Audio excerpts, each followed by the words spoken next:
കുറേ കാലത്തിന് ശേഷം ഒന്ന് ബീച്ചിൽ പോയാൽ പിന്നെ കടിക്കും എരുന്തൊന്നും വാങ്ങാതെ എങ്ങനെയാണ് തിരിച്ചു വരിക. അപ്പം അതെല്ലാം വാങ്ങിയിട്ടാണ് വന്നത്. ഒരു എരുന്ത് കറി വെക്കാമെന്ന് വിചാരിച്ച് വന്ന പാട് തന്നെ.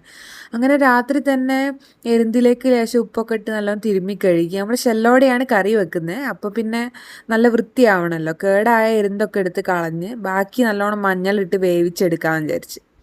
ലേശം കടുക്ക ഇറന്നതും വാങ്ങിയിട്ടുണ്ടായിരുന്നു. ഇത് ഫ്രൈ ചെയ്യാനാണ്. ഇതിലേക്ക് കുറച്ച് അരപ്പൊക്കെ വേണം. അത് ബോയിലാക്കാൻ വെച്ച് ഞാൻ അരപ്പെല്ലാം അരച്ചെടുത്ത്. ഇതിൻ്റെ എന്തൊക്കെയാണ് അരപ്പിലുള്ളത് എന്ന് നമ്മൾ ഡിസ്ക്രിപ്ഷനിലിടാം. നല്ലോണം വെന്ത് വന്ന് നല്ല തുറന്ന് കണ്ടില്ലേ, നല്ല എല്ലാം തുറന്നു വരും. പക്ഷെ ചിലത് തുറക്കൂല. ഇതുപോലെ ചിലത് തുറക്കൂല. കള്ളന്മാർ എന്ന് പറയും നമ്മൾ. ഇവരെല്ലാം മാറ്റുക, അതെന്താ കേടുള്ളതായിരിക്കും. എന്നിട്ട് ഈ അരപ്പെല്ലാം ഒഴിച്ച് നല്ലോണം ഒന്ന് ബോയിൽ ചെയ്തെടുക്കുക. തള വരുമ്പോൾ ഓഫ് ചെയ്തിട്ട് ലേശം വറവ് ഇടുക അതിലേക്ക്. വറവ് നമുക്ക് സാധാരണ ഇടുന്ന പോലെ തന്നെ കടുക്, വറ്റൽമുളക്, കറിവേപ്പില വേണമെങ്കിൽ ഇടാം. എൻ്റെ കയ്യിൽ ഇല്ലായിരുന്നു, അതുകൊണ്ട് ഇട്ടില്ല. നിങ്ങളുടെ കയ്യിൽ ഉണ്ടെങ്കിൽ എന്തായാലും ഇടി.